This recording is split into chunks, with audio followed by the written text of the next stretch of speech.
welcome to the show today. I'm really pleased that you're listening in. And today I have a really fun interview with tennis coach Christopher Crabb. And it's really interesting because I have never had a guest on the show that is both an actor and a tennis player. And Christopher is actually a very accomplished tennis player. He was a very highly ranked junior tennis player and turned pro at the age of 16. And he's actually defeated Grand Slam champions Michael Chang and Jim Courier. But not only does he have a high level of tennis acumen, but he is also acted on the big stage. He began acting at the age of 8 and has starred in many commercials and movies, including playing Tiny Tim in a remake of A Christmas Carol.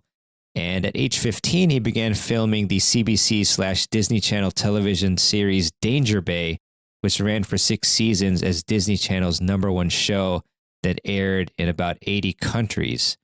And he's also had a recurring role in a hit series Life Goes On and starred in the Showtime movie series Rebel Highway. He's starred in films such as The Last Mailman, Three's a Crowd, and Lights, Camera, YouTube.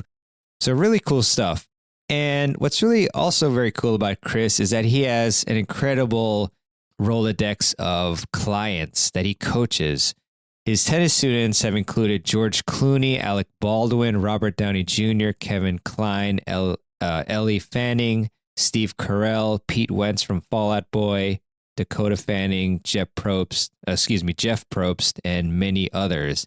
And he actually tutored Robert Downey Jr. for his Oscar-nominated role in the film Chaplin, Charlie Chaplin's, for which Christopher also served as tennis coordinator. So really cool profile here, as you can see, and that you just heard. And today we get into a lot of cool topics like what came first in Christopher's life between acting and tennis, and how did one influence the other and help the other. Also, Christopher's training in the junior days, and his journey to turning professional, and as well as the difficulties of acting and his methodologies for teaching his students. He doesn't just teach A-list celebrity clients, but he also teaches other serious and competitive tennis players as well. Not to say that his superstar clients are not serious, as you will hear during the interview. And yeah, we talk about his philosophy and what is most important to his players' success, and what is usually missing that he has to work on for them, and the importance of asserting yourself to some extent as a coach. So a lot of really cool stuff. We do go into also his role in helping Robert Downey Jr. train for his part playing tennis as Charlie Chaplin. So again, just really fun interview. I think you'll really enjoy it. It's definitely a little bit different than the other interviews, just because of the cool experiences that Christopher can share on the big screen. So definitely do hope you enjoy it. And with that, here is my interview with Coach Christopher Crabb. Hey everybody, welcome to this episode of the Tennis Files podcast. And it's really a pleasure and an honor to have on Christopher Crabb on the show today. Christopher, I'm really excited to have you on to talk about pretty much like dual careers that you've had, and you've just been in amazing company and done a lot of things. So really awesome to have you on, and thanks for coming on. Oh man, much appreciated. Absolutely. Yeah, anytime, Christopher. And so, first question for you, I was curious if you have found any similarities between acting and tennis, and has one helped the other in your experience? I would say it's not a little. It's kind of shaped the two things together have shaped my life to some extent, and the way I teach. It's interesting. I mean, as a kid, I started playing tennis when I was 4 years old, and I started playing serious tournaments. In Florida, my dad moved the family down to Nick Bollettieri's, which is a well-known tennis academy, and I went undefeated for the whole year in Florida, playing Jim Courier many times. So, former #1 guy that he and I both know he's never beaten me still. And he's such a nice guy. I bumped into him a little ways back, and he's a sweet guy. And I was fortunate to kind of grow up playing some great, nice guys like that. I grew up out here. I played with Sampras a little bit. That's my doggy in the back. What's up, honey? Sarah, come. I love dogs. Sorry about that. No worries. By the way, she's the star of the show. In all my Instagram stuff, everyone just cares about my doggy because she's so sweet. Oh, you're a good girl. So, and then at the same time, so there I was playing tennis, and at the same time, I started acting at a very young age, and was fortunate to get a pretty big movie when I was 9. I played Tiny Tim in A Christmas Carol with Henry Winkler, the Fonz, and at the time, getting to meet the Fonz, if you're my age or of that generation, kind of couldn't get any cooler than that. He was the man. So those two kind of things connected, and tennis and acting were all going at the same time for me. And I kind of always looked at it as a kid. I used to kind of think, man, tennis is a little like my religion, and acting is like this deep passion. And they were both happening at the same time, and I was fortunate with both.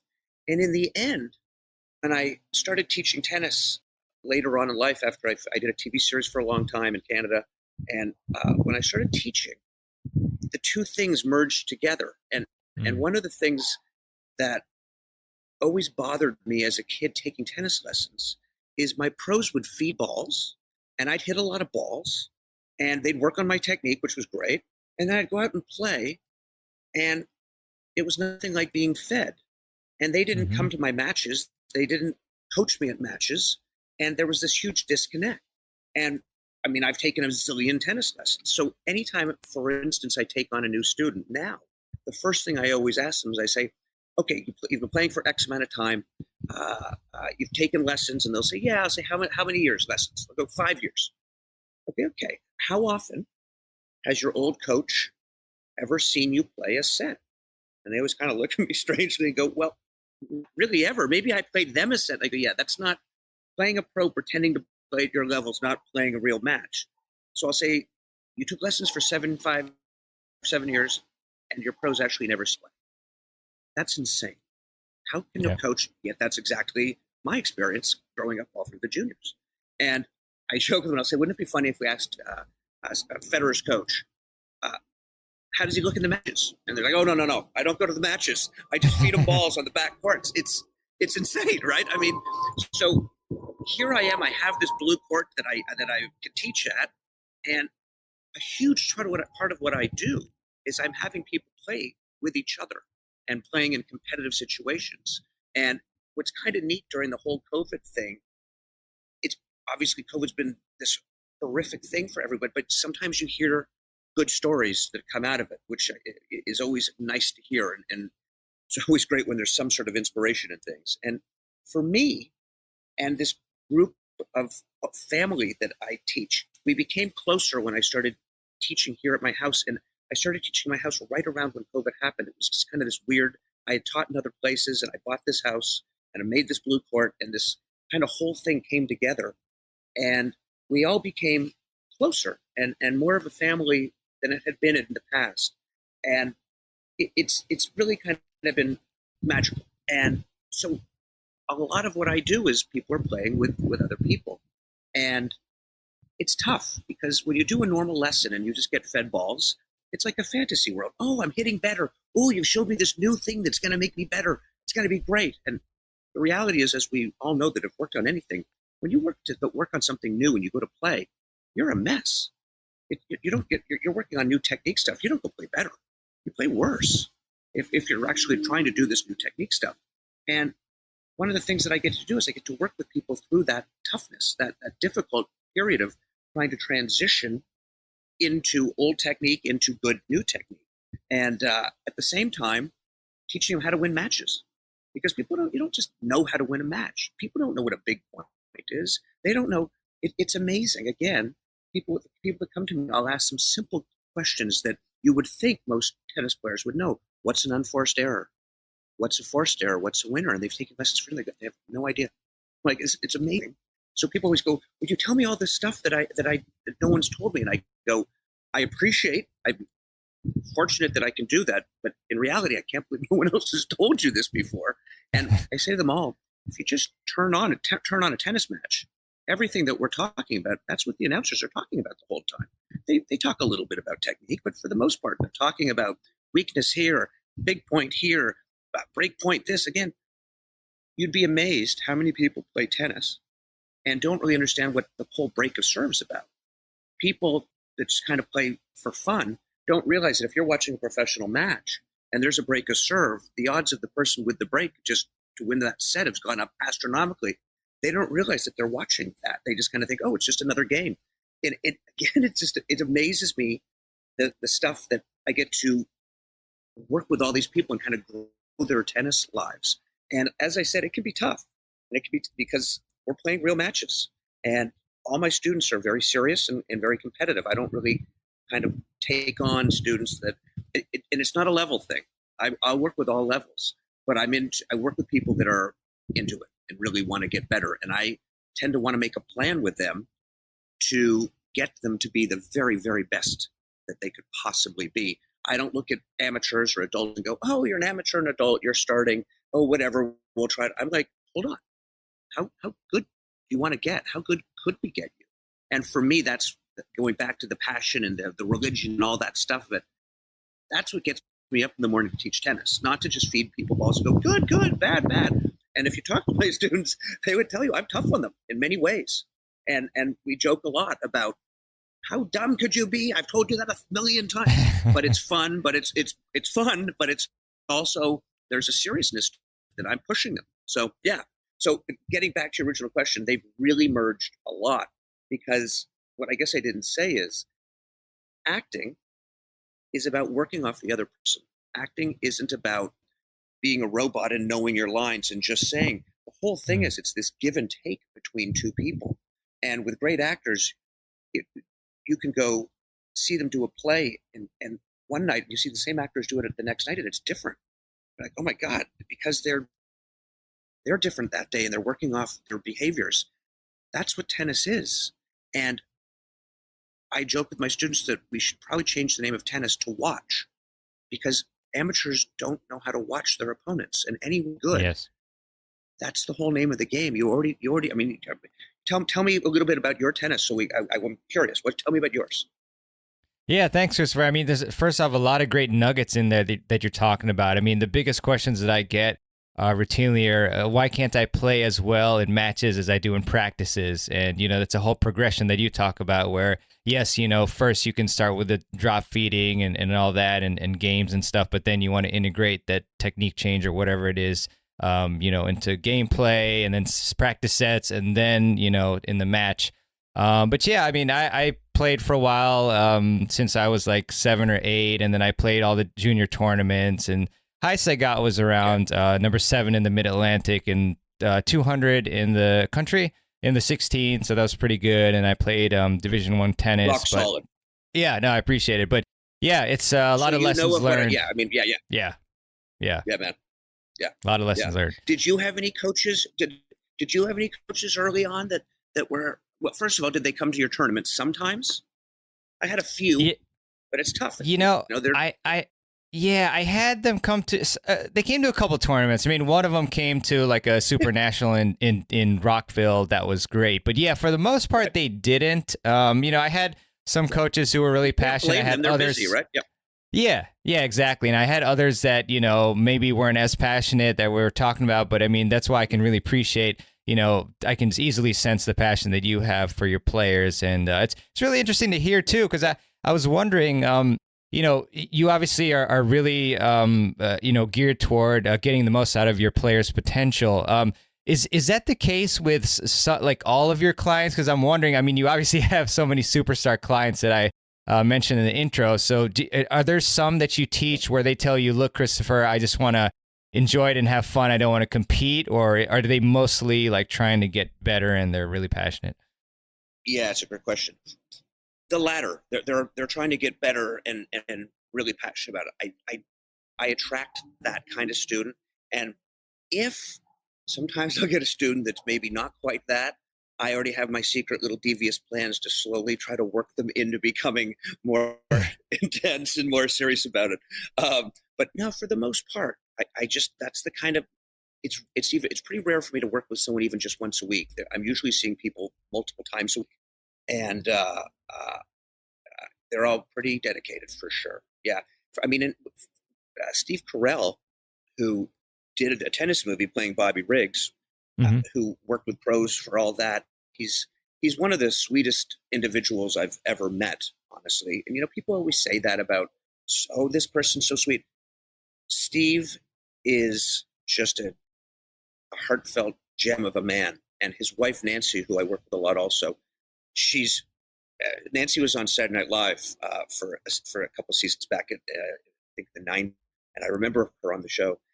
And she's literally one of the funniest people I've ever met. And but getting back to Steve, I mean, he worked with a lot of people to get good for tennis for the movie, and he is into getting better. He's very serious about his tennis.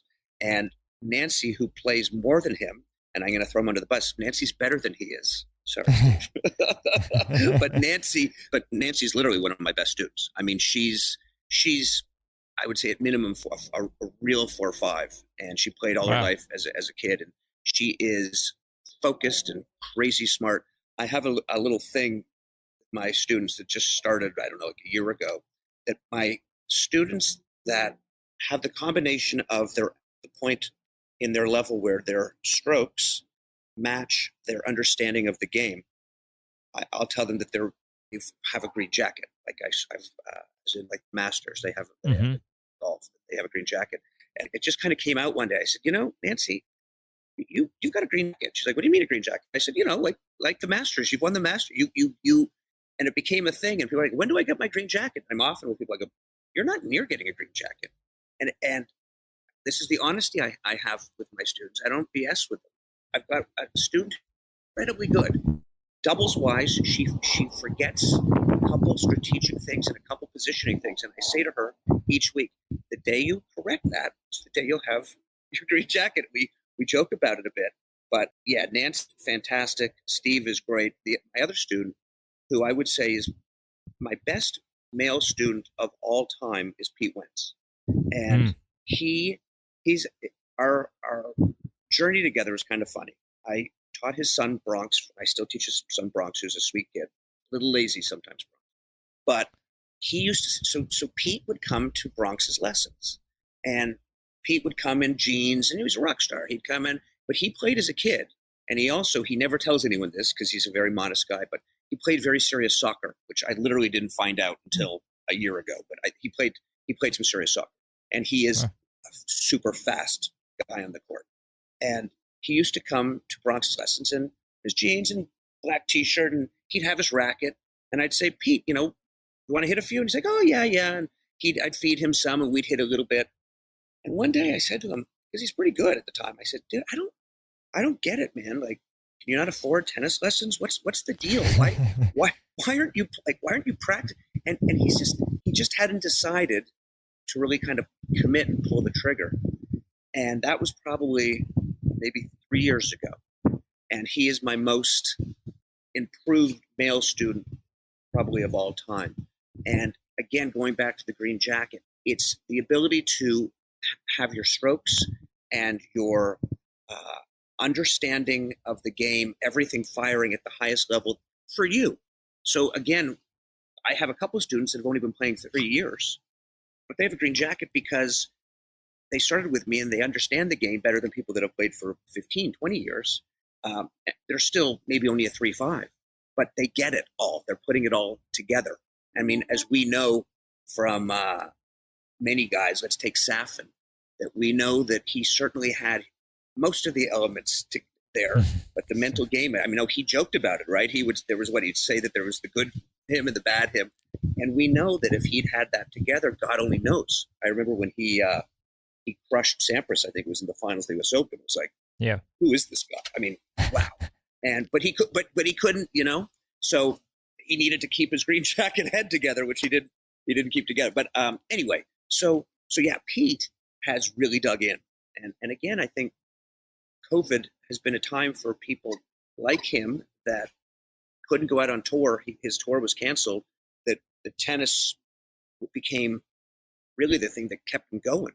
I'd say a lot of my students during COVID, it's the one thing or one of the few things that was okay to do. And we were very careful about, adhering to all the codes and everything. But it's yeah, man, he's been nice enough to be in a bunch of my Instagram videos. Again, speaking of nice guys, I I've mean, he seen. doesn't. He's doing me a favor. Obviously, all these guys, they're all always very looking to help me out in any which way. He mentions me in articles and stuff, and yeah, again, I've got a good group. And another nice thing that I hear daily is someone will say to me, "God, everyone's so nice in the group," and then someone else will say it, and it sounds cheesy, but it's really not. And LA kind of sometimes I think it's a bum rap of, oh, everyone's LA blah blah blah. I can tell you, I'm from Canada originally, and Canadians are supposed to be pretty nice, and I think a lot of Canadians are really really nice. These are a good group of people. These are a really good group of people, and I'm fortunate, really fortunate to have this group that I have. We do kind of fun. We did them for Pete's birthday, and another one of my students had a birthday. He's a kid, Jack. I think it was his 11th or 12th birthday on the same day. So we did a tennis party and did a tennis tournament here on the court, and we surprised them with it. And we put up all the balloons and everything, and it became something that we now do for a lot of people's birthdays. And I think we've done it maybe 5-6 times. We'll get a taco truck or something, and again, it's nice, man. It's really nice. It's really really nice. That's nice. I love that. Yeah, I mean, you've gotten a lot of kudos. I read the Hollywood Reporter article, and Steve Carell he said every time I learn something, it's the most important part of my day. Referring to obviously when you teach him, and he's so kind and positive and created a sense of community. So yeah, I love that. How do you create that sense of community? What's the key to doing that? Again, a lot of the lessons that I do are doubles because we're playing sets. So people get to really know each other. I've got Steve and his wife Nancy, and one of their good friends Vance DeGeneres, Ellen DeGeneres' brother, and then another guy. They play in a lesson 2 to 3 times a week. Steve's shooting something right now, but so they're together, and then often when the next set of lessons will come out, people will talk for a little while and hang out, and then I'm mixing groups. So and so plays with so and so in a different group. So it really is, you get to know people, you get to know people, and they're all really nice and all kind of hit it off. I teach a woman, speaking of funny people, I teach a woman named Ellen Kramer, who was one of the writer-producers for Friends, who is her and Nancy, perfect example. Her and Nancy had never met. They're very similar levels. And I thought, oh my God, I got to get these two together at a lesson. And did it. And I was right. Like literally, they exchange numbers at the end of the lesson. They go get coffee together now. They're both hilarious. Ellen also did improv stuff, and I think it was called The Groundlings out here, which is and she's hilarious. And these two, they're like best buddies now, and they've known each other now probably 3-4 months. Love that. It's great. Love that, Christopher. And the really interesting, yeah, and what when you mentioned the green jacket, I really like that. The visualization. And what part of what element is it that you find that most of your students are missing among the mental, the strategic, the technical, the fitness? What element is it that's the toughest for them? Yeah, it's a great question. In terms of doubles, which we do a lot of, the positioning is tough for them. It's not singles, singles, as I know, is a more basic game in terms of strategy of it. Doubles is complex with the movement and the switching and the following each other on thing and solving the riddle of the middle and anticipating lobs. And I mean, 2 very difficult things, which, as you know, man, tennis is hard. That's one of the things I say to people. I go, tennis is hard. And they're like, damn right it's hard. Trying to get students to close on the net. A big part of what I do, which again, not many teachers, at least that I know of, talk about, is, as we all knew as kids, because we just kind of figured it out, was, if someone's racket face is open, we know, oh, it's probably a slice, or it could be a drop, or are they blocking? And closed face topspin, and to us, that's like obvious. Nobody knows that. Amateurs come to me that have played for years, and I'll literally say, what shot I'm about to hit with an open face, and they have no idea. So the watching not being all, and this is an acting thing. Bad actors are always all self-involved of how am I doing? How do I sound? How do I look? That's not what good actors are doing, man. They are living in the moment. They are there. And obviously tennis, you can't play good tennis going, how am I doing? How am I looking? Oh, no. Yet for amateurs, because it's not their fault. They're trying to learn technique late in life, which was not as hard for us learning as kids. We're sponges as kids. As adults, man, it's tough to try to get your technique down. So they've got the part that they've been working on their technique. And one of the things to kind of regress a little bit about how I teach is I say to students all the time that when I started teaching, I started working on technique, which I thought, great, work on their technique. And then maybe 5-6 months in, I thought I should start to now explain to them about strategy and watching me and they looked at me like I was insane. They thought, you told me it was about technique. And I went, oh my God, I've been teaching wrong. This is, so at the very first lesson when I teach, I explain to them that there's a couple facets to tennis. I'll use the example of chess, for instance. I'll say, if you were going to go learn chess right now, how long would it take you to learn to pick up a pawn and move it? Reality is no time. Any kid can do that. If we compare that to learning technique in tennis, that may be 10 years to learn how to move that pawn or to learn how to hit forehands and backhands. Then there's the next part of chess, which is to actually understand how to play chess, thinking ahead, seeing moves. That's tennis too. So you've got this 10 years of technique part and then the 10 years of watching and learning and angles and what shot. So I realized after that first couple bad 6 months of teaching, I thought, you need to explain this to people at the first lesson, that the technique is important, huge. But in the end, you're not supposed to be thinking about that at all. Of course, we all know, we know, but they don't necessarily know that Federer isn't thinking about his technique. He hasn't thought about it since he's probably been 12 years old or 16 years. So they have to learn both at the same time. So you asked me what's hardest. I would say getting bad technique switched into actual play. And just to regress on that, Robert Lansdorp, who was one of my early teachers Wow. out here, because my dad moved us around for tennis, us being my brother and myself. My brother was also a tennis player. I worked with Robert, and I love Robert.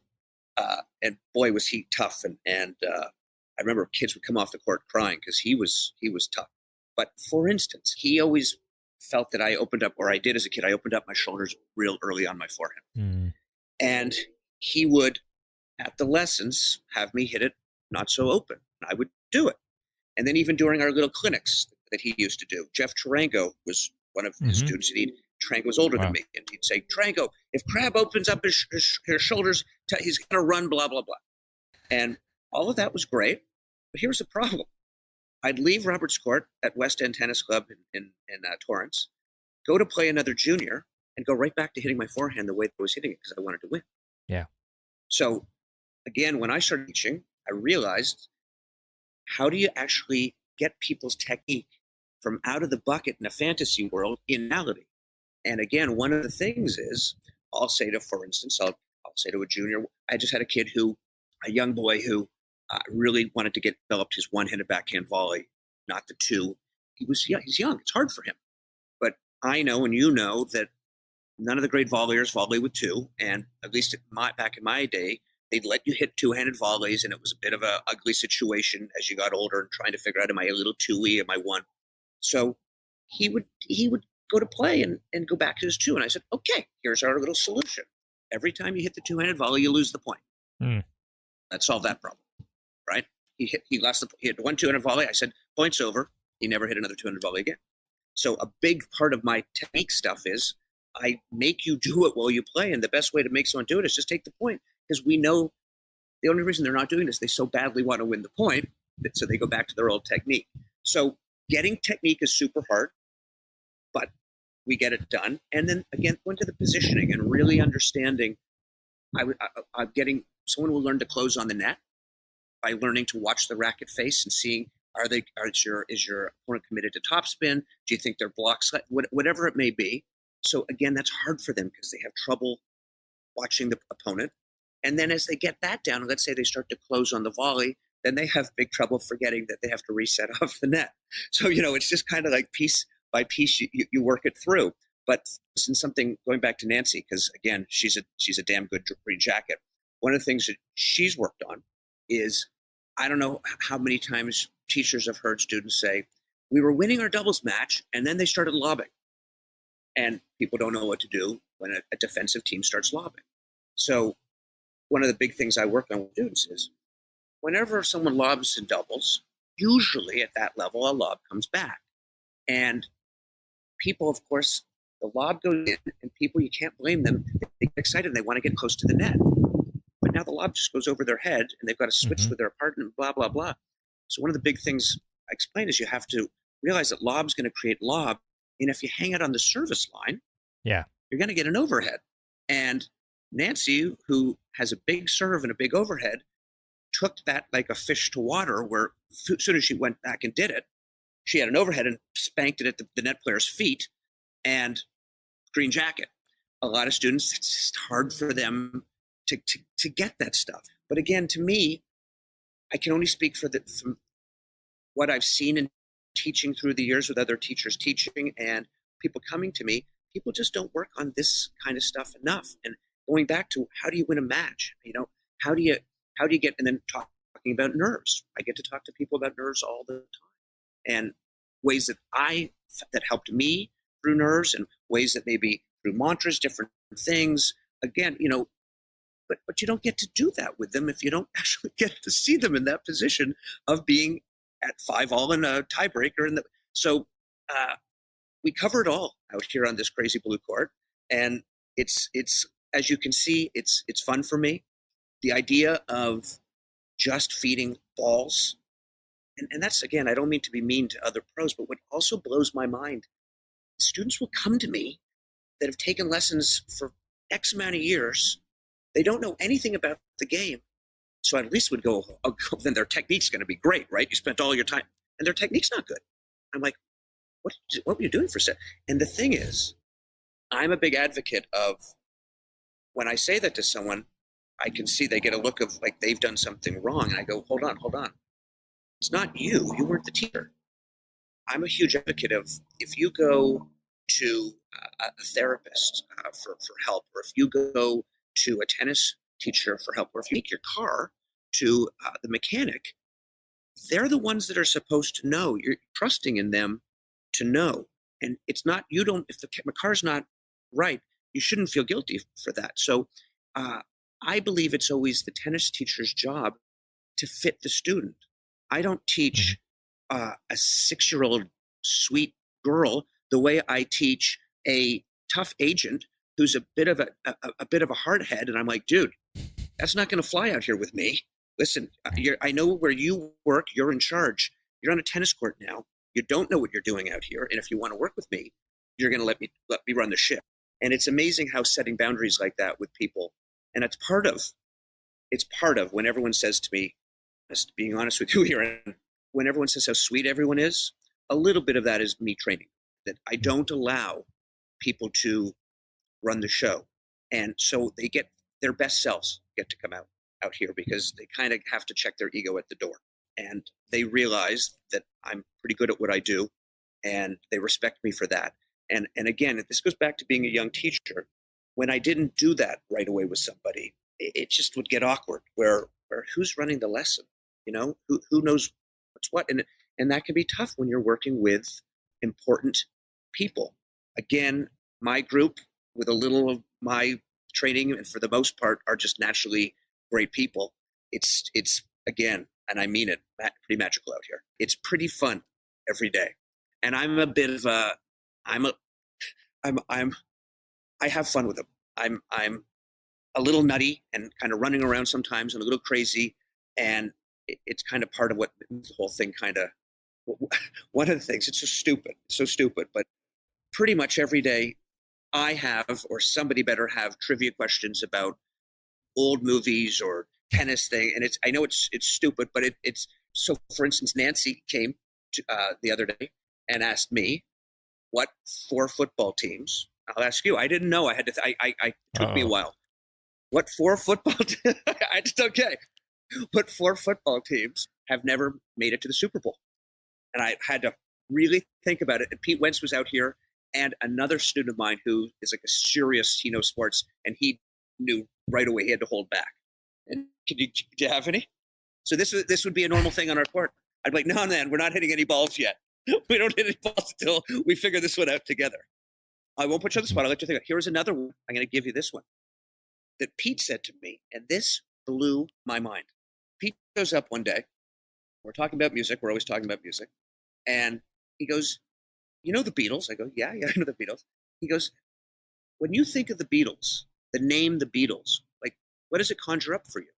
And I said, I kind of, like, I know there's the Turtles and the Yardbirds, and I kind of think like four Beatles with like a little weird haircut, like four. And he said, that's how I always thought about it. And he said, you realize that someone just told him this, that their name's the Beatles, spelled B-E-A-T, as in like drum beat. And I went, oh my gosh, you're having the moment that I have. That's what me too. I went, oh my God, all my life, I've just thought of Beatles. It's the Beatles. Stupid shit like that all day out here. This is what we do. It's fun. It's between the tennis. I know. And we all come up with crazy things. We love it. Yeah, I mean, that's really part of... The other... go ahead, sorry. Yeah, sorry. Oh, no, that's go good. ahead. Oh, yeah, I was just going to say, that's part of... sorry, Chris, there might be a delay, Christopher. But yeah, I was just going to say that's part of, fostering the community is like finding, interests that people have, like common interests, or just like inserting fun in there. So I really love that you do that. That's a great technique that I think a lot of coaches can integrate. Thank you. And it's with the kids too. It's always anyone that's taught kids. It's interesting because you want to push them, but you want to have fun. You don't want to, and I enjoy it with kids. And I try to kind of thing that I try to always set up, and it's organic for me, is I'll joke around with you and we can have tons of fun. But when I say we're doing something, we're doing something. And they kind of know when, and I'm pretty good at kind of defining those lines. I at least like to think and so that way I get to have a ton of fun with the kids. We goof around, but when we get to work, we get to work, Yeah, 100%. So in terms of, the great things that you've done, Christopher, I mean, one really interesting thing that I saw is that you tutored Robert Downey Jr. for his Oscar-nominated role in the film Chaplin, and you served as a tennis coordinator as well. So I was curious if you could talk to us through what that was like. And, I heard that Robert Downey Jr., if I remember correctly, he is naturally a righty, and you had to teach him to play lefty. So yeah, really interesting. Want to hear about how that all went down. Sure. So I had just finished doing the TV series that I did. I did a TV show called Danger Bay that was a co-production of Disney Channel here in the States and CBC in Canada, and it was in 72 countries around the world. It was cool. It was great. Very fortunate. I had a very fortunate childhood with a combination of tennis and acting, and my parents were super devoted to I've got two brothers, all three of us, to us, and trying to help us achieve our dreams. They were. My dad was a Broadway singer. My mom was a Broadway dancer. My dad's an opera singer, and so they both. My mom went to Juilliard. They both understood really trying to make it in something hard, and they really helped support us through all that. And my dad was definitely tough. In terms of pushing, not a tough. It was interesting. My dad is actually an incredibly emotional, sweet guy. He's from Wales, and the Welsh, they sing and then they fight, and so my dad's got a lot of that. So my dad was incredibly loving and nurturing, but at the same time tough, and pushed us hard. So getting back to having a good childhood, I credit my parents a lot with getting me in positions with everything to help with acting and tennis. So I thank them for that for sure. And so I finished doing this TV series when I was 20 and came back out to LA for acting because that point, I'd been in a car accident, which pretty much ended my tennis stuff about a year and a half before that. And it was also always difficult for me because here I was on the verge of trying to become a professional tennis player, 14, 15, killing myself, and then get a TV series, which I shot for 6 months of the year. And I obviously did the TV series, but the first thought was, should I take this TV series or should I not because of my tennis? And I thought, I'm going to take the TV series, and it's kind of a no-brainer. And then it got picked up for another season and did another season. But after that season, I really gave serious thought to, should I quit the show? Because I'm 16 now. I was playing circuits in pro circuits in the off season. So literally I would shoot for 6 months, try to play as much as I could during the 6 months. Wasn't in every episode. We do 22 episodes, and I think I was in 18 episodes per season. So all those other weeks, I'd practice them as much as I could. On the weekends, I'd play as much as I could. So I gave serious thought to what I should do. And I thought, I'm not going to quit the show.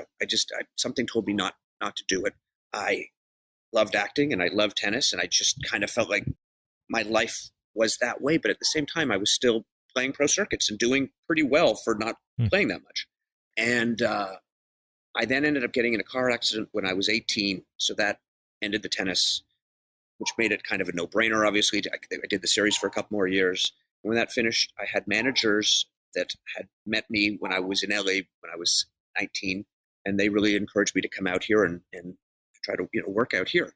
So I did, and worked out here 2021. And my agent at the time, who is a really good tennis player, Scott Harris, who is like a real 5-0, and he and I just played some golf together recently, and he's going to gear up to play. I think he's going to play in the 70s, and he's the real deal. He's an animal.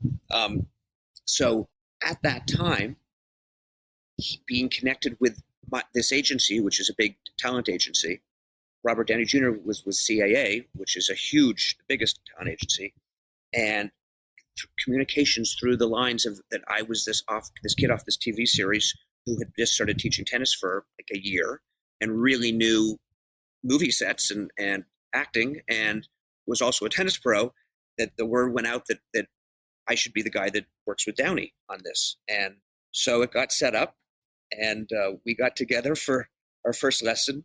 And again, what a good dude he was. And I was 22, and he was 26 or something like that. We're kids, but when you're 22 and 26, you don't kind of think of yourself totally as a kid yet, but you think you're like mature. But here he was about to play Chaplin, and here I am, and we're getting together. I was teaching at a house in Beverly Hills at that point, and we'd meet at the house, I think 3-4 times a week. We do usually hour and a half lessons. And I started him right-handed. I started him with graphite racket, knowing that I was going to change him to wood, knowing that he was going to have to go to left-handed. I thought, let's just kind of get him the feel of stuff. So we did a little of that, and he did really well. And of course, the whole time, unlike talking about the teaching I do here, this teaching was all for looking good for a movie. He didn't really need to be able to actually grind out points. I needed him to look like he knew what he was doing. So that was the impetus in my mind at 22 to do that. So we worked really hard, man. And we then switched him to the left into the wood racket. And he said something to me when we were getting closer to the shooting. He said, Christopher, the only thing I'm nervous about this whole movie is the tennis sequences. And I went, and he said this to me. And I said, what are you talking about? I mean, he's an American actor doing an English accent, playing one of the most famous people of all time. He's working with one of the most incredible directors of all time, and he's nervous about the couple tennis sequences. He said, well, Chaplin loved tennis. Chaplin is on record as saying, tennis is my religion. Wow. Which resonated for me, having been a kid who thought, that's how I thought about tennis. So that was his deal, and I'll never forget going to set. Oh, let me regress. Here's a funny story. I thought it was funny. So Kevin Kline, who played Douglas Fairbanks Jr. in the movie, Douglas Fairbanks Jr. was an incredibly great-looking movie star who was a swashbuckler, and Kevin Kline got cast for the part. So we got hooked up that he would come out and do some lessons with me. And Kevin Kline says, a very established actor at the time, and I don't know how much older than me, but certainly at least in his mid-30s. And he came out and he knew how to play a little bit. And I went to say something to him, and he wanted nothing, didn't want to hear a thing from me. And I thought, got it, not a problem. I understand he feels like he knows his stuff. I was smart enough to not push, as having been on sets and things like that. Hey, all good, man. No, I'm here if you need me. So we did some lessons, and I really never really said much to him. It was all good. we get to set for the tennis sequences, and the house that it was shot at was at a house in Bel Air, and I've taught at some nice tennis courts in my life. I taught at the house that Serena Williams ended up buying. That was Joel Schumacher. I think he bought it from Serena, and I was teaching at Joel Schumacher's house, which was an incredible house. But this house, where they shot the movie, this court was like sunk in the lush grass and flowers. It was incredible. So here we are shooting, and they go to shoot the master scene, which is a wide shot of them all, the two of them playing and doing their dialogue, and they shoot it. And Robert does a couple things I thought good of a night. So I walk over to Robert and I go, hey, I think you, and guess who comes running across the court from the other side? Kevin Kline. How was it? Did I look okay? Did my thing. So the irony, and I love him, and his wife was there on stage, but it was just funny to me how us crazy actors, now he cared about how he looked. He did now on the set, being all us actors are to some extent insecure and want to hear, did we do okay? Here he came running across, and I always just it warmed my heart. I was like, man, you look great. No, but it was just funny to me. So yeah, there we were, and it was very helpful, I would say, for them, because again, I understood everything about how the shots needed to go, and they needed certain serves put in certain places that I think I was a good choice for it. And it was certainly a kick, man. I really enjoyed it. And one other little story that always sticks in my mind coming out of that was, at the time, I was reading all the Sherlock Holmes books. I just went through this phase, and I was saying to Robert, I said, man, these books are amazing. And he didn't, he knew like what we all kind of know about Sherlock Holmes. Oh yeah. And of course he ended up playing Sherlock Holmes in a couple of movies, huge movies. And I keep thinking when he's going to give me a call to say, thanks for turning me on to Sherlock Holmes. And he hasn't called me, and I've lost his number. I got to reach out to him. I haven't talked to him probably since we were in our 20s. We stayed in touch for a while, and then just how things go, we just fell out of touch. Yeah, it happens, but that's really amazing. And yeah, I actually rewatched that scene in Chaplin, and pretty impressive. Yep. He hit a nice lefty slice serve in the right corner on the ad side. That was nice. Yep. That was he didn't really put it in there. That was me putting it in there. But okay. Well, watch the shot. Yeah, but yeah, and I think if I recall, I taught him to do a toss under his leg. If I recall, pretty sure. Yeah. I showed him a little silly trick serve where you toss it from under your leg, and he hit it. And I remember that they'll use that. As an actor, the little bits of things that you do. If you're eating an apple or you're rolling a cigarette, that there's certain things that the editor will like and wants to. And I knew that this little underhand serve thing that they'd like it. He did it. They used it. Love that. And one of my friends, yeah, no, it's pretty awesome stuff. And one of my friends had a question that she wanted me to ask you about the portrayal of tennis on TV. And what do you think about it? That in general, do you think that it's, they do a good job generally, or not such a great job? I mean, sometimes like the physics of it can seem off. And, maybe you could name like a movie that you think did it really well, and one that maybe didn't do it so well.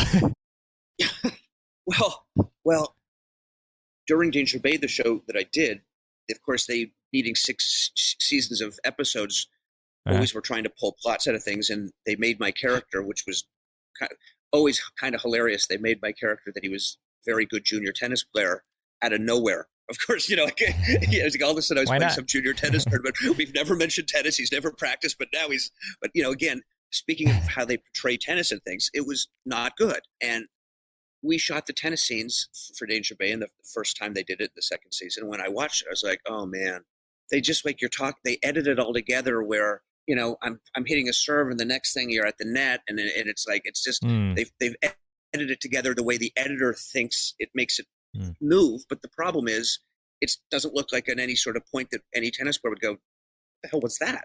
So I'm sure you've seen a lot of that through the years when you watch stuff. You're like, man, I remember with the movie Wimbledon with Kirsten Dunst when I watched it, I think they'd done some kind of computer stuff, and it looked a little, it's been a while, but it looked a little video game-ish to me, if I recall. It just didn't vibe with me. Speaking of Steve's movie, and I don't say this because it's Steve, it's been a while since I saw it, but I believe they did a nice job with it. And I think, again, too, was the movie, I think it was called I, Tonya, about Tonya Harding.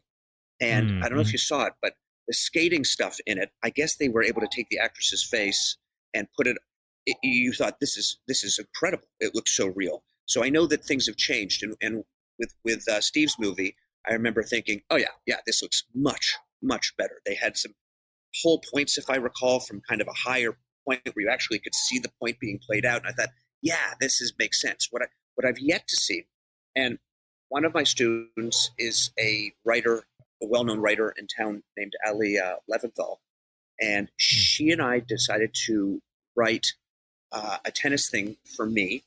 And again, speaking of what a great group, I asked Pete, I said, we're going to put together this, we're not sure if it's going to be a series yet or what exactly, but maybe a series.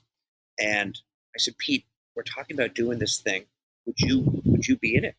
And she had written a script, and I gave him the script. He's like, all in, man. So then I went to Jeff Probst, and I said, Jeff's for Survivor, who, speaking, I can't believe I haven't mentioned Jeff. Jeff is, and I say this with the highest respect, he is a competitive guy, man. Nice.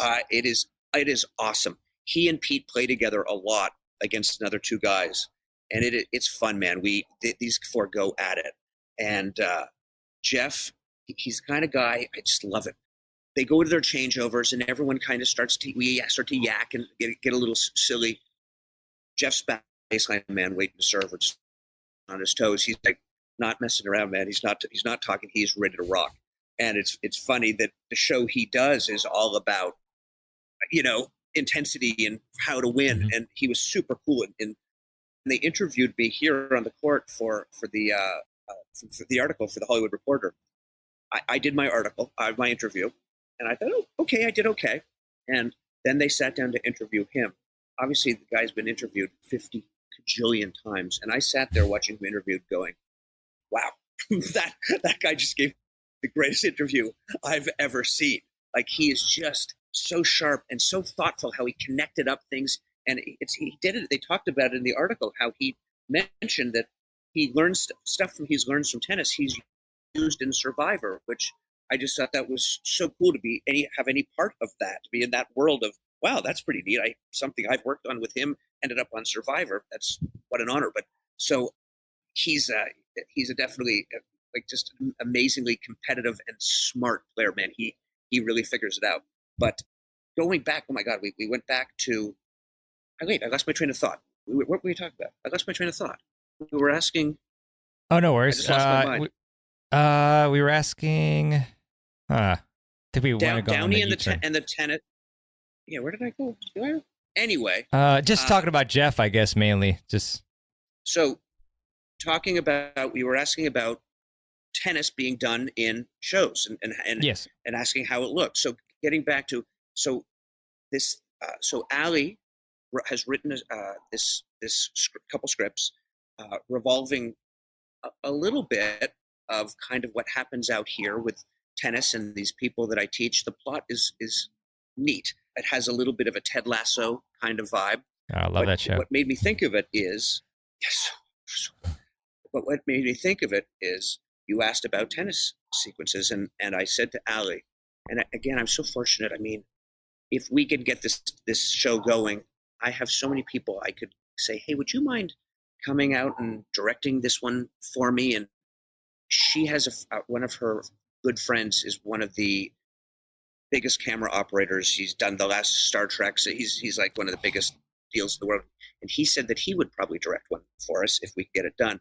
And my thought was, man, would I kill, because there's tennis sequences in it, to get the tennis sequences right.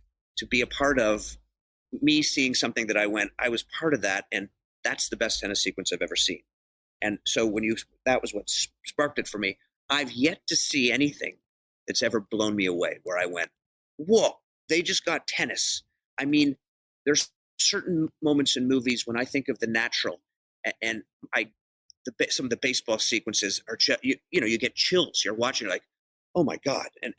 Or Bull Durham, where it was the first time I ever heard that. It was so great, where he's talking. You can hear his thoughts when he's getting ready to bat. And as an athlete, any athlete that hasn't seen it, you got to see it, because you're like, that's exactly the kind of things, the crazy thoughts that are going through our heads. And that was the first movie I'd ever seen that captured that. I've yet to see a tennis thing that really, really captured it. So one of my dreams and goals is to get that done and be part of that in some way, for sure. Love that, Christopher. Yeah, let me know when that's done, and we'll have you back on and promote it for sure. So love that. Awesome. And curious. Oh, my pleasure. And I was curious, throughout the years of your coaching, has there anything in your philosophy or approach changed as you've kind of like experienced coaching and studied it and so forth? I simply think that my knowledge of how to get things across to people, I've always been, I would like to say I've always been good at it, but my students often will joke that they'll say that you're in my brain. And I often will tell someone what they were thinking while they were playing a point, and they can't understand how I would know that. But as a teacher that's taught a long time, and as a player, that for me as a player, I was a very small kid. And I certainly wasn't beating anyone because of my massive power. When I played Courier, every time I played him, everyone thought, oh, he's going to kill me this time, because he was bigger and stronger than me. But I was definitely smart and tough. So I think I've always kind of used my brain intelligently for tennis, which has probably really helped my teaching. And I think as the years have gone by and I've taught a lot, I've even kind of expanded that. So definitely that has changed for me. And in terms of, again, I think I got better at, as I was saying earlier, just knowing how to set the boundaries I don't mean boundary sounds like a negative thing, how to kind of, in a loving, sweet, yet at times tough way, get together.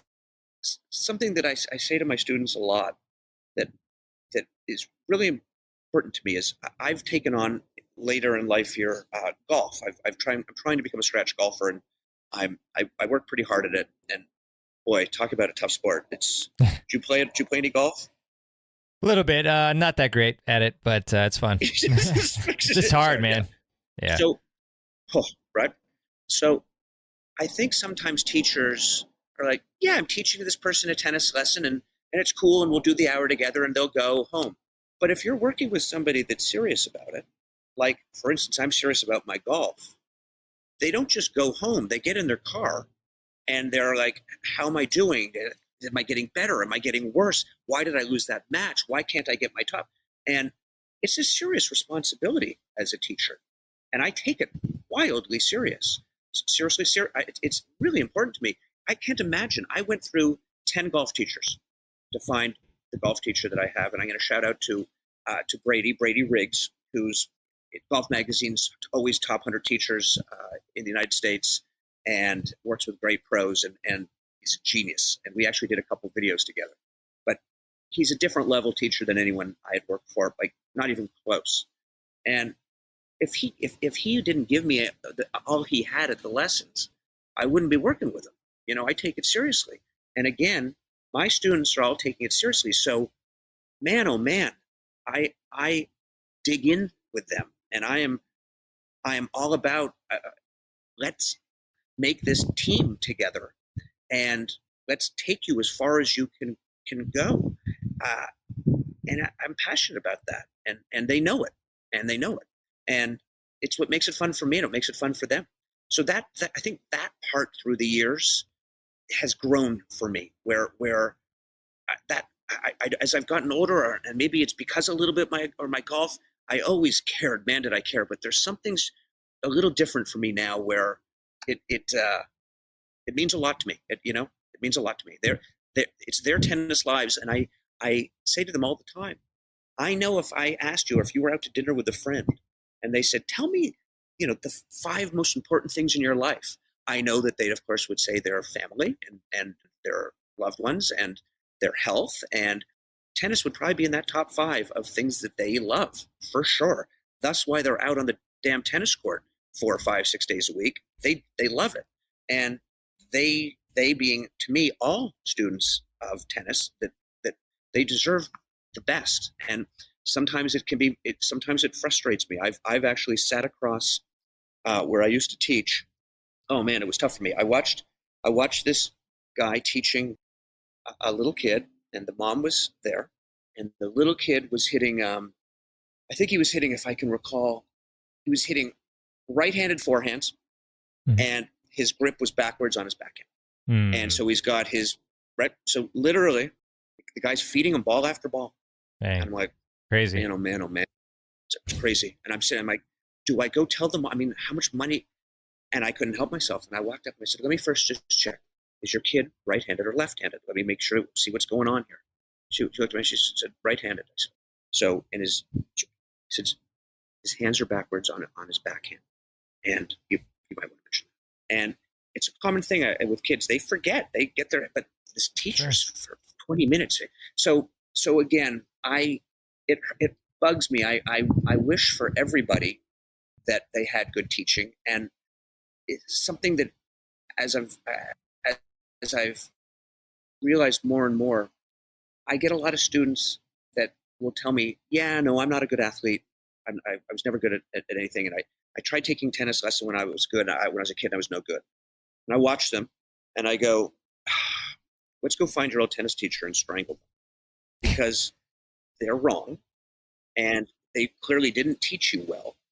And, in life, we all get one chance at starting something. The first time a kid picks up a baseball, the very first time, and goes to throw it, they're going to throw it. Probably not going to throw it correctly. So it picks up a football, and I'm going to guess usually doesn't get the right grip on it, have the right technique. Certainly we know it's rare for a kid to pick up a tennis racket and hit a perfect forehand. If we find that, let's find that kid and let's start coaching him, because it's not how it is. It's hard, right? We have to learn. You get one shot at it the first time.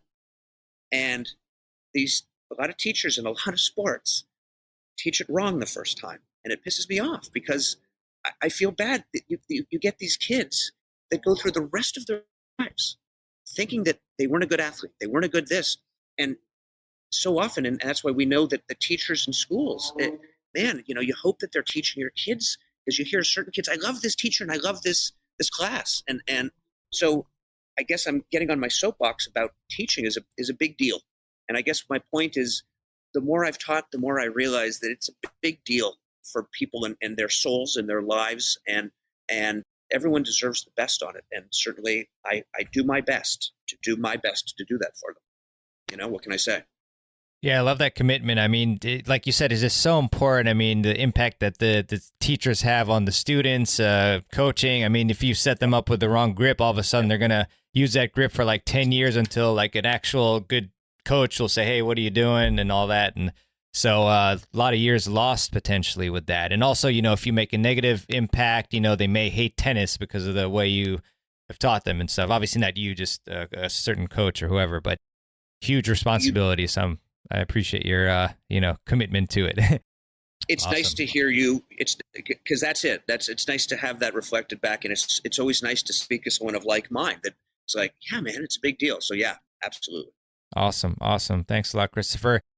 Just a fun question for you. If you had to pick one celebrity student of yours to play a life or death doubles match at the appropriate, level, of course, who would you pick? Okay. Me being me, I say to my students all the time, okay, I wouldn't play with you in a thing. You're not playing well, blah, and I'm kidding with them, of course. But we joke about this. I would say I would take Nancy or Pete. Love that. Excellent. Yeah, I have some, you said celebrity students, right? I have other students that are higher level than, but in terms of celebrity students, sure, Nancy or Pete. Yeah. Well, again, they could both teach. I think they could both teach tennis at a pretty good level right now themselves. They know a lot about tennis, a lot. So like Got it. Pete, I'll sometimes when I'm doing one of my kids' clinic and his kid Bronx is in, I'm like, Pete, teach the clinic for a few minutes. I'm going to go blah, blah, blah. So, I mean, Pete knows what he's doing, and so does Nick. Like, they know their stuff. Awesome. Christopher, And man, I can talk to you all day. They're good doubles players, both. Cool. Yeah, I'd say, speaking of doubles, yeah, I've actually got a match at 9 o'clock, well, Eastern time, so I've pretty soon. So, I mean, I could speak to you all day, Christopher. You've got so many fun stories. Nah, I still got a little bit of time. But I was wondering if you could give 3 books to a friend or a student to help them improve your tennis game. What books would they be? Tennis books? Yeah, they could be tennis, or they don't necessarily have to be tennis if you think they could improve, in some way. Sure. Well, so many of us read The Inner Game of Tennis when we were kids. Yep. And I think it's a magical book, and I think it's worth. I've given it to some people as a little side gift kind of thing, and so there's no question that. And I've mentioned one of my Instagram things that certain coaches just have that thing, and Winning Ugly for me is just a great book, and I think it's has so much of what I think especially amateurs need to understand about tennis, that it's not quite what they think it is. I think people have they don't realize the grind, that they see the beautiful strokes, and I don't quite think they understand the gritty grind. And I think he covers that well in that book for sure. And in terms of other books, there's a book I'm thinking of that was very inspiring for me. I'm trying to remember. Oh, well, hold on. What a terrible brother I'm being. My brother Eric, my God, I'm the worst brother ever. My brother Eric, who was also a tennis pro, and has his own amazing story in that we were in the car accident together, and his tennis also was done at that point. Wow. And he had to, for me, I was still doing the TV series, so it didn't kind of throw my life as much as it threw his life, because he had to kind of now, and he decided that he wanted to become a singer. And I mentioned my dad was an opera singer, and but Eric's natural singing voice was okay, but it wasn't like Eric could just be a rock star singer. And he decided he really wanted to, and we were actually in a band together, because I always play drums. I play drums, but that's a different story. But so he decided that he wanted to become a professional singer. And you want to talk about, trying to make it in tennis is one career. He then, starting in his 20s, decided he wanted to do this, and went to work on it. And when I say he went to work on it, to become like the real deal. He ended up writing a book called The Magic Key to Tennis, which is about a thing that we've always taught, that you'd have to read the book. It's a great thing about topspin and flat and how to aim, but it's also about his journey, which is incredibly inspiring. And so I would definitely plug my brother's book, and then I mean it. It's funny. When I read it, we're super honest with each other. If I didn't think it was great, I would have said to him, "But it's great." So that would be my third choice. Awesome. And Christopher, can you repeat again the name of your brother's book? So my brother's book, and it's also his name is Eric Sage. He doesn't use Crabb. Eric Sage, and his book's called The Magic Key to Tennis, and it's cool. It's an inspirational read. It's very cool. Awesome. Thanks, Christopher. And so where can our audience connect with you and follow you to find out what you're up to? Oh, thanks for asking, man. So Sure. My Instagram's kind of my main thing, where I do videos of mainly tennis stuff. And again, my cute dog's in all of those, and she should have her own following, because she always steals the show. So yeah, mainly Instagram. That's I think the best place to catch me. Okay, perfect. And to close, Christopher, what is one key tip that you could give our audience to help them improve their tennis games?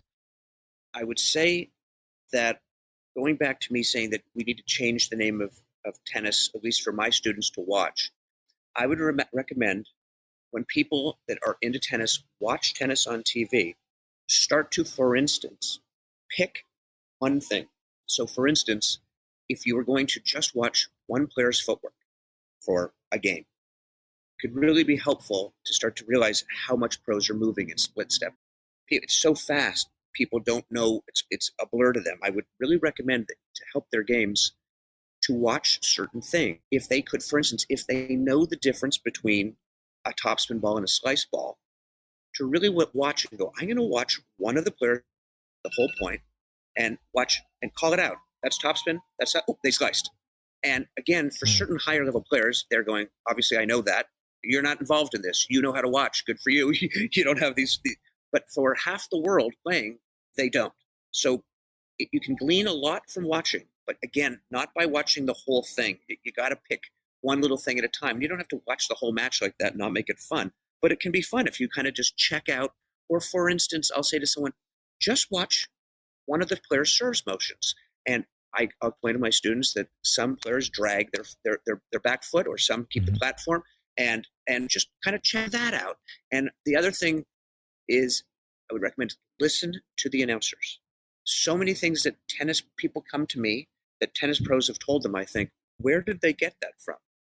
Happily, as you know, anything we ever watch on TV when these announcers are talking, they're spot on with everything they say. They are the best of the best, and they're giving you nuggets all the time. I try to listen when I listen to golf to try to and I'll rewind. What did he say about the take back there, and and then I'll also rewind things with golf to look at swings. So I think you can glean a lot from watching, but you got to watch carefully, otherwise it's too fast. Awesome, Christopher. Well, hey, thanks so much. That was a lot of great information there, just in that one answer, let alone, the hour plus we've been chatting. But definitely want to recommend that everybody check out Christopher's Instagram page and check out what he's doing, him and his dog as well. And I just want to thank you so much for your for your passion for the game and, your commitment to high quality level coaching. So thanks a lot, Christopher. It was a pleasure chatting with you, and I hope we can chat again soon. Hey, let me thank you, man. How awesome. And it's a treat to get to talk to someone that is like mine, that we know, that you and I know we're talking about the same thing. And I know that you get it all. And it's a joy, man. And I love the show, and it's awesome. Awesome. Thanks, Chris. Keep doing what you do. Thank you. You too. Appreciate it. All right. I really hope that you enjoyed my interview with Christopher Crabb. And Christopher, thanks a lot for coming on to the show. And again, thanks to Olya for setting it up. It was a really fun conversation. And I highly encourage you all to check out Christopher's Instagram page. And we have a link to that in the show notes page at tennisfiles.com/237 or tennisfiles.com/podcast, where you can find all of the different podcast episodes on there. And the link will be in your podcast app of choice that you use to listen to the show. And I would really appreciate it if you enjoy the Tennis Files podcast, and if you find value from it, if you would leave a review for the show. And you can do that at tennisfiles.com/Apple Podcasts or in your podcast app of choice. I do find that leaving a review in Apple Podcasts gives the show the most benefit in terms of it's just because vast majority of people listen to the podcast on Apple Podcasts, and so it'll rank it higher, and therefore more people will see it and benefit from it. So just a little tidbit there. But yes, thank you so much for that in advance. And I know that we have over 100 ratings and reviews, so thanks to each and every one of you who have left them. I really do appreciate it, and I've read every single one of them, so definitely they have not gone unnoticed. And I do want to leave you with a quote, as I often do at the end of the show, and this one is by Vernon Howard. And Vernon said, "Always walk through life as if you have something new to learn, and you will." Love that mindset there. All right, well, with that, thanks so much for listening to this episode. I obviously have some great interviews coming up, including with my good friend Peter Freeman about the serve, I believe. So look out for that soon. And with that, thanks for listening to the show, and we'll see you on the next episode of the Tennis Files podcast. This is Mirabon Aranchad,